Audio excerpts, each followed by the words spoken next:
Hey everybody, welcome to the Canadian Job Search Podcast. My name is John Ribeiro and I will be your host. I'll be interviewing recruiters, hiring managers, and experts to help you land your next job sooner. Just a quick reminder to download your high-converting resume template that's been proven to get you more job interviews at resumetemplate.canadianjobsearchacademy.com.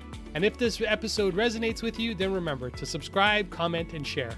Thank you and welcome to the show. Hey everybody, welcome to the Canadian Job Search Podcast. My name is John Ribeiro, your host, and today we've got a very special guest in David Perry. David Perry teaches companies not only to hire the right candidates, but also teach candidates on how to make business decisions that'll help them shape their careers. He's an author, a speaker, and a headhunter of Industry 4.0 leaders. Well, welcome to the show, David. Good morning, John. Thank you for having me. It's a pleasure to speak with you. I know you and I, we had a quick chat just 2 days ago, and we started talking about, what's actually happening in the market and, based on what you've done in your position, how you're helping organizations bring in the right candidates, but also getting candidates into the right roles. So let's just start off really quick. What's different about today's market? Well, we were talking about this a couple seconds ago, and you were saying it's a candidate-driven market. What that means to most people is there's a shortage of talent. That the unemployment rate is low. And I pushed back and gently and said I would argue, and I used that word argue. I would say instead that it's always a candidate-driven market. The difference is it's a candidate-driven market when you have talent. Everybody's got talent. The question comes back to who have you got talent for? And we were discussing America's Got Talent. And anyone that watches the show and knows that 100 people go through that show every season, and it's called America's Got Talent. But if you watch it, you're really, more or less laughing, going, no, that's not funny. They haven't got any talent. So people have skills. They don't necessarily have talent.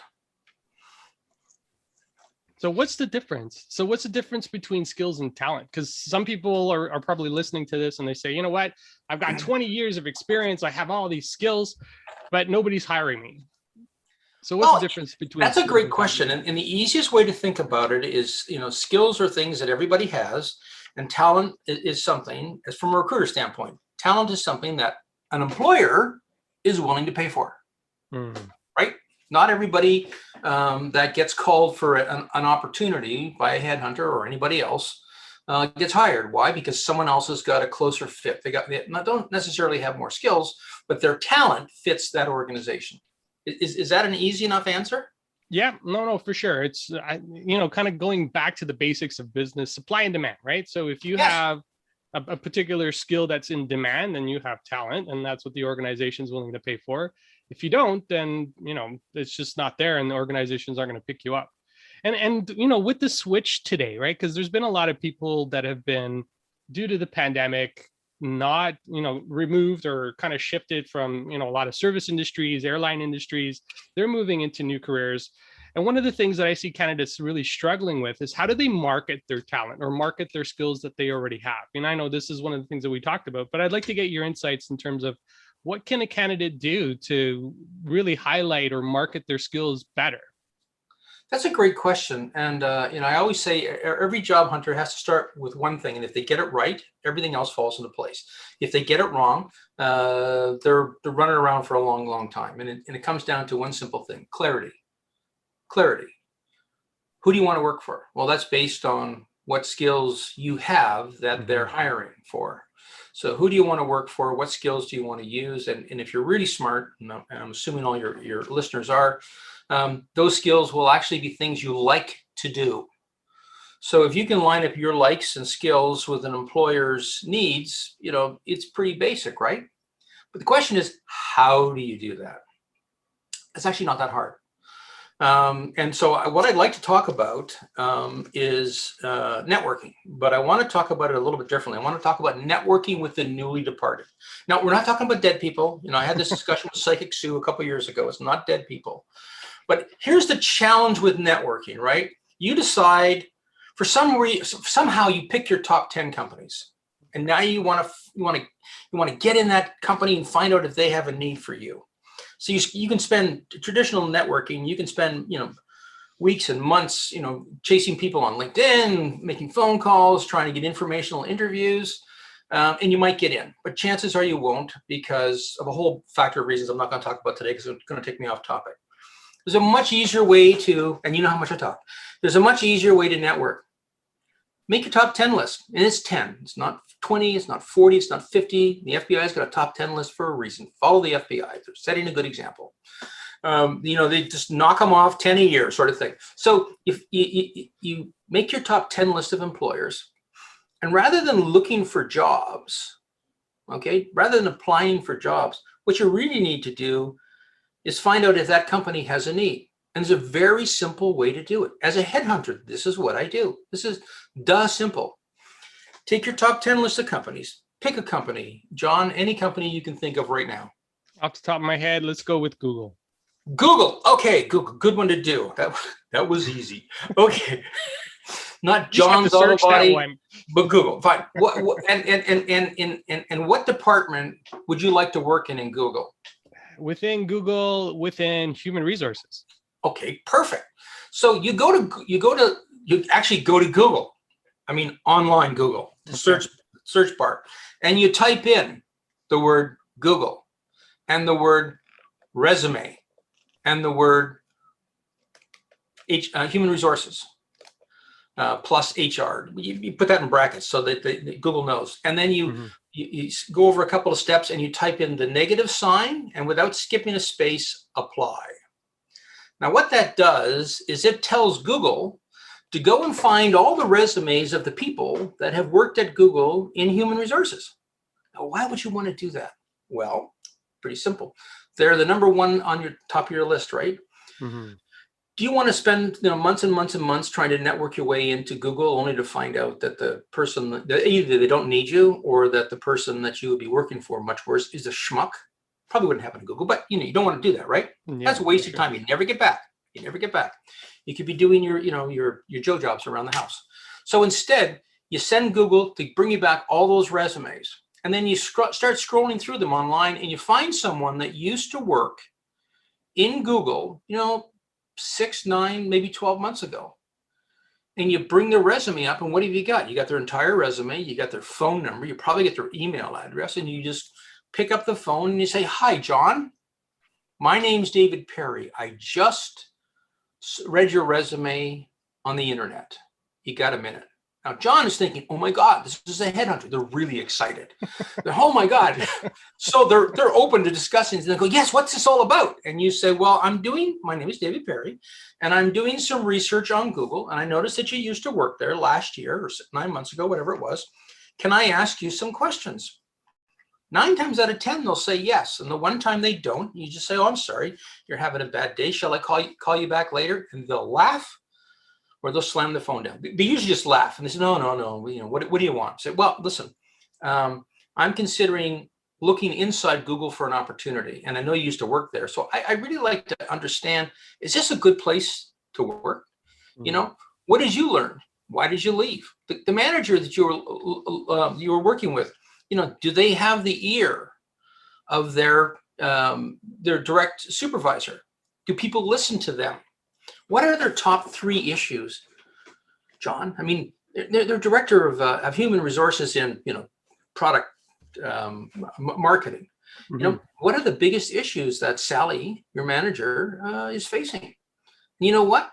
They'll tell you. Why is this important? Well, it's important because you're going to do this for 10 companies.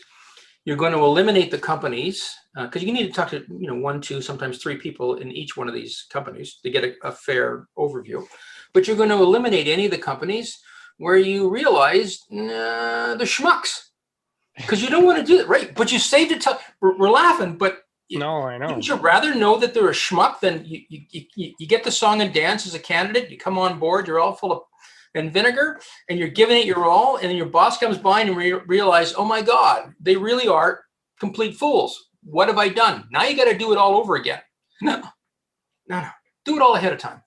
Put yourself out of your own misery. Do it ahead of time. Eliminate the companies that you're never going to want to work for. Then what you do is you go, oh, okay, well, now I need to talk to Sally. Well, you can do we call them gorilla resumes. It's a 1-page resume. I wrote Guerrilla Marketing for Job Hunters. So that book, and you can get it online. You can just Google Guerrilla Marketing for Job Hunters or Guerrilla Resumes. You'll get tens of thousands of examples. Okay, and so pretty simple. So you send Sally a letter that says, Sally, my name is, and I used to work for, or I currently work at, and these are the things that I did over at Yahoo, for example. Okay. Well, if those three things, and hint, they're going to be the same. If those three things happen to be the same issues that Sally has, what do you think Sally's going to do? No. After 100%. She gets up off the floor, she's going to call you. John, this is Sally. I just got I don't know what this is. It's a resume. I don't know, but I want to have coffee. Yes. And that's how you end the letter. Sally, I've done these three things. Love to have a conversation with you. If you're interested in having a coffee, give me a call. That's how all this starts, and how you get behind the door, whether you use the Starbucks coffee cup caper or you use the Trojan thank you note or the email chain letter, irrelevant. What's relevant is what Sally's pain is. And you address it in that letter and that resume. I was talking to someone a little while ago. A good cover letter, and yes, you have to have one. A good cover letter and a good resume or overview is like a marriage proposal. You craft it once for one particular person, and in this case, it's Sally at Google. And then you do that for the other 9 people or 9 organizations that are on your top 10 list. That's how you go find a job. Mm-hmm. If you want to be found, because there's only 2 types of ways. There's only 2 ways to get work: find a job or be found. Right? Hansel and Gretel time. Right? Hansel and Gretel time. So how do you get? Should I keep going, John? Yeah, let's keep going. Okay. I definitely want to explore. So let's keep going, David. Okay, so Hansel and Gretel is the other answer. Okay, remember Hansel? Their parents or their father dragged them out in the woods, and he left breadcrumbs so they could come back to the house, probably, and it ended in indecency. So how do people find you? Well, I'll give you a perfect example.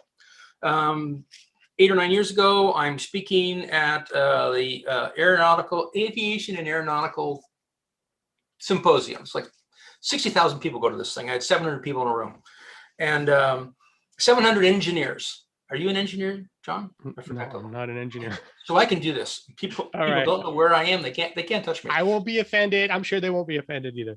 They will, but they'll get over it. Okay, so I'm standing in front of this room of 700 engineers, and I play Stump the Recruiter for $50. If I ask you a question and you can't answer it, I keep my money.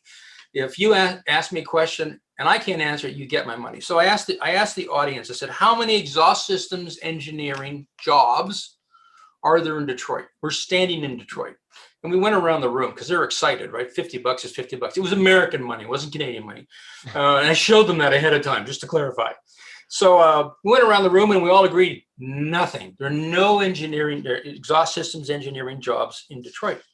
And I said, that's interesting. I got up at 5 o'clock this morning, like I normally do, and I did a Google search. That's not what I normally do.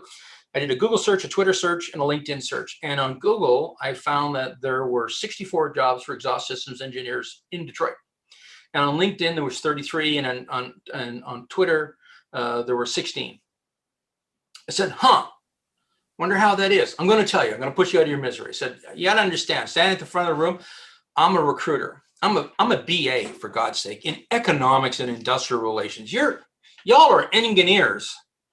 Engineers. I mean, some of you got master's degree in engineering. I said, so I'm just a little tiny BA, but I'm the one that has power over your life because I'm the recruiter. Mm-hmm. Can anybody tell me in the audience how I go about finding someone like you? And then went around the room and everybody guessed. I said, nah, I love you all, but you're all so wrong. Here's what happens. I'm an engineer, I'm a BA. I'm a recruiter, and I go to Google or I go to LinkedIn, and you know what I type in? I type in exhaust systems engineer, Detroit. Okay. Now, ladies and gentlemen, would all the exhaust systems engineers in the audience please stand up? And they did it. There's 40 plus of them.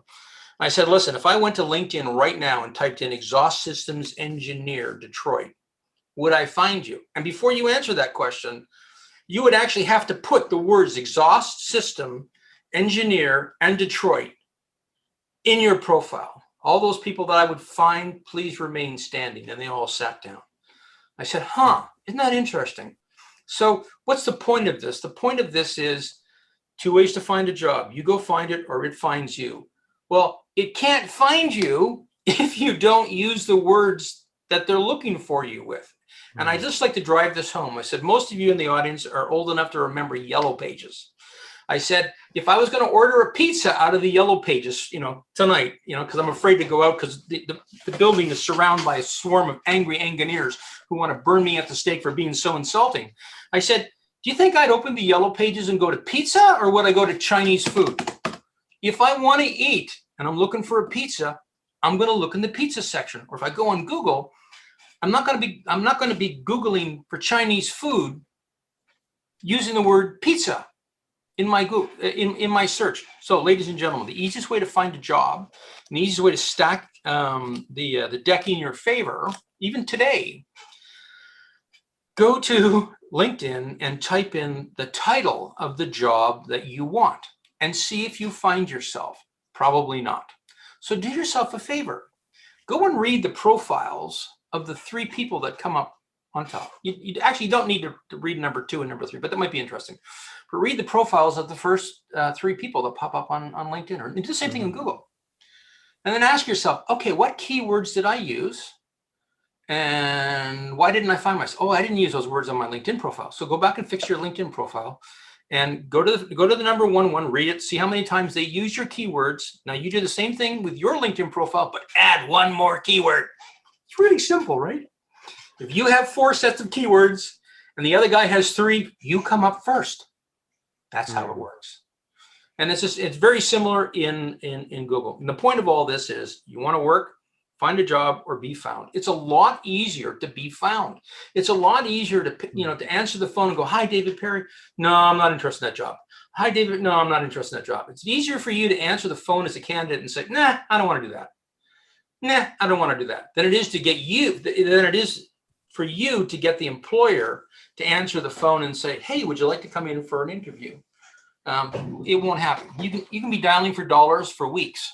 Why do that? Why not put a 250,000 recruiters at your disposal and let them fight over you because they found you on LinkedIn or they found your resume in Google by doing a keyword search? It's very basic. It's very simple. It's very fast. So actually, so this is probably a question that's probably on the mind of our listeners right now. In terms of percentages, how much time are recruiters actually spending online searching for people versus people applying into roles? I know I have a number in my head. I just want to see if it matches with what you're thinking. I don't know. I only know for myself. When I started search, I do executive stuff, but I've been doing my first placement was my former manager at a company called Consumers Distributing, long before your time. Yeah, no, I remember Consumers Distributing. He was my district manager, and I put him in Fairweathers as a trainee. Long story. So I've done everything from, and I've actually hired warehouse guys. So warehouse to CEO, just the last 10 years, it's all been C-level recruitment. When I start a search, I'll use something like ZoomInfo or one of the other, artificial intelligence programs that brings me names and profiles. I can use LinkedIn, and I'll do a keyword on ZoomInfo. I'll say, give me all the names of all of the blonde-haired, blue-eyed, left-handed programmers in New York or Toronto, and it'll bring me the list. And it's all there. I'll just start calling. I'll read their stuff and then I'll start calling. So why am I telling you this? If you can't be found, you won't be called. Pretty simple. And people like me spend more time sifting through data and reading profiles than we do writing ads. It's as simple as that, or reading resumes that come in blind. Does that answer that question? Yeah, no, absolutely. So, are you spending? So, from a candidate's perspective, and actually, this is I'm always kind of considering the candidate's perspective. Is it easier for them to be found? So, does it matter if they're already employed to be found, or is it just a matter of having a really good profile to help them stand out? It doesn't matter whether you're employed or unemployed. Okay. Good. Especially the last 5 years. Okay. Employment status is irrelevant. And right now in this day and age, if you're in construction, for example, by the way, if your listeners are any of your listeners are site superintendents who work on homes and have been doing home building and cranked out 30 to 80 new homes a year, call me. Call me, please. So it's easier to be found, and it's easier to take your pick of opportunities when you've got a job. Okay. But it's irrelevant for recruiters, and we can have that discussion over retained versus contingency till the cow comes home. Recruiters don't care. If you got the right skill set, they don't care whether you're employed or unemployed. Back in the day, most would simply advertise to find someone that was between opportunities. Nowadays, they don't care. I certainly don't care. Mm-hmm. I 99% of the people that I talk to have a job, aren't looking, and I have to do the song and dance and present an opportunity that's compelling enough for them to answer a couple of questions that allows me to pre-qualify them. And most recruiters are like this. Okay, so this is good. So one question. I know as we start to wrap up this call, the one question, it's great that you can get them into the room because that's part of what you do as a recruiter. What is the one thing that you're starting to see where candidates are failing, I guess, at the interview piece? Because it's one thing to get into the room, but it's a completely other thing when you're actually in front of a hiring manager. What are some of the common mistakes that you're seeing that's happening today that are preventing some of these people actually landing some of these jobs? Yeah, that's a great question, and I'm going to give you the answer that I probably wouldn't have given you 3 months ago. The answer is, very few candidates take the time beforehand to answer the fundamental question that an employer is trying to get at, which is, why should I hire you?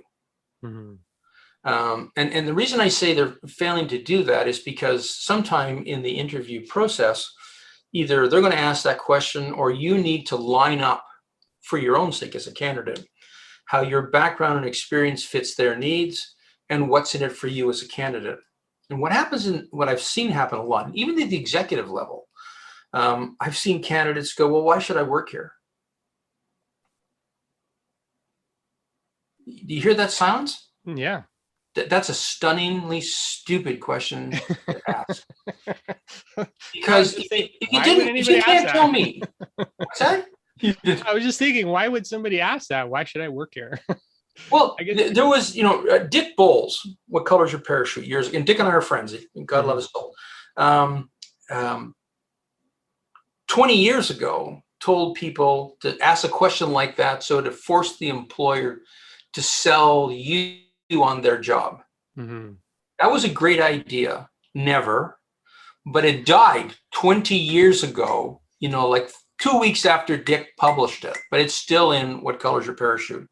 So if you haven't figured out how you can help the company, you shouldn't be there. Mm-hmm. You've just wasted your time and theirs. You need to understand how you're going to contribute, because employers and hiring managers don't get up on a Monday morning and go, "Woo, I'm going to hire someone today because I got an extra $100,000 in my budget." No. They wake up and they've got a problem, and either you're going to solve their problem or they're going to buy another piece of equipment. And I've actually had these conversations with clients. I remember one of them turning to me and saying, well, why should I got $60,000 in my budget. I can spend $60,000 more than the 90 we're going to spend on this engineer. Or I can hire this engineer for 90 or this one for 150. Why do I want to do that? And we literally went through a blackboard exercise for the next hour and a half and ended up hiring the more expensive, quote unquote, more expensive person, because they're going to make us more money in the end. And at the end of the day, employers want to know 3 things. That's it. Three things. Here they are. Can you make me money?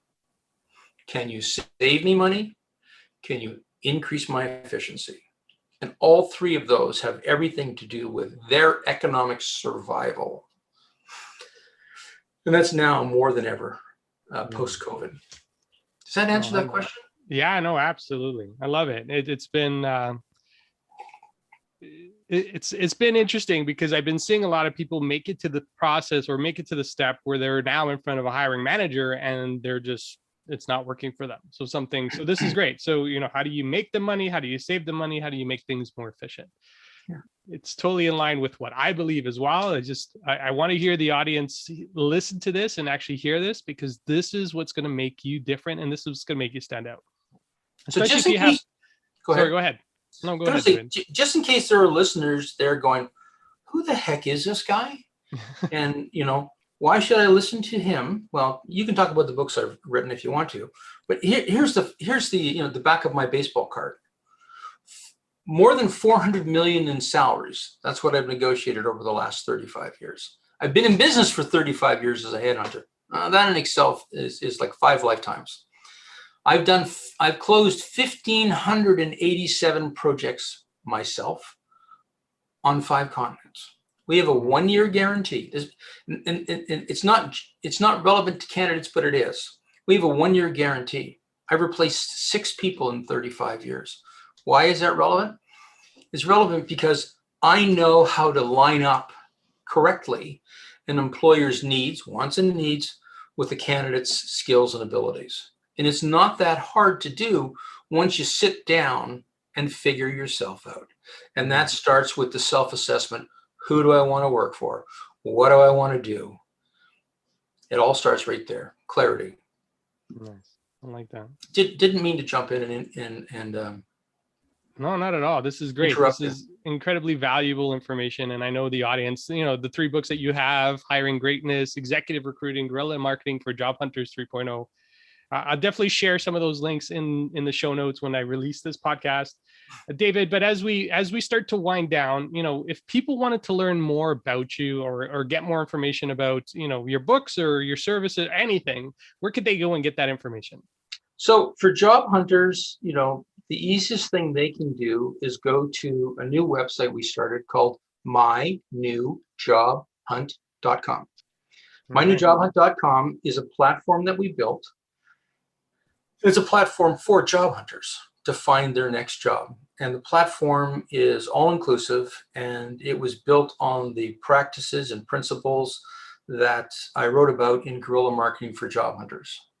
So I got tired almost 15 years ago of spending a good month of my life, usually the month of May, dealing with my clients' kids. And I do it because you have to, right? And because I enjoy it.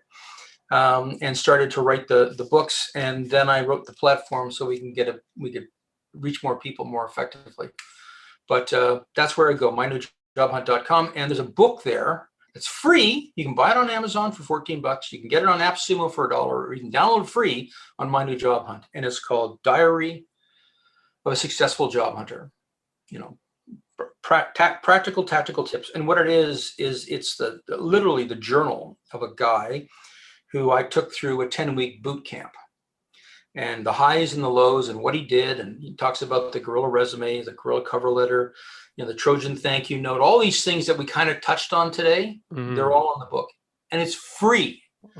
So if you read this and you don't get a job, you didn't read it. You just stuck it under your pillow. And folks, osmosis does not work. I wouldn't have failed grade 5 if it did, but that's another story. Grade 6. No, it was grade 5, yeah. All right. Excellent, David. Well, thank you. I'm going to make sure I include that link in the show notes as well. And I'm going to be downloading my own copy of the book. I want to make sure, one of the things that we do on this podcast as part of a series, I have the Successful Candidate series where I interview successful candidates that are going through the process. So I love the concept of having the Diary of a Successful Job Hunter, which is fantastic. So definitely I'm going to share that out with everybody. You could actually interview him. Why don't I do that? Greg, I just thought of it now, John, but Greg Quirk, who's the guy that wrote the book. Yeah, if you're interested, I'll reach out to them or put the two of you together. That would be brilliant. Yes, excellent. I think that would be fun. Yeah, because one of the things we're always focused on, especially in this podcast, is really how do you inspire people? And this is what I'm looking for. I'm always looking for inspiring guests. I'm looking for people with heart, people who really want to give back to the community of job hunters that are out there. And that's why I'm interviewing you. And that's why you're on the podcast today. So thank you. I just want to wrap this up. I know you're going to share some information with you, so we'll do that. But for everybody listening in, thank you for joining and listening to this episode of the Canadian Job Search Podcast. Wishing you all a great one. Talk to you all soon. Take care.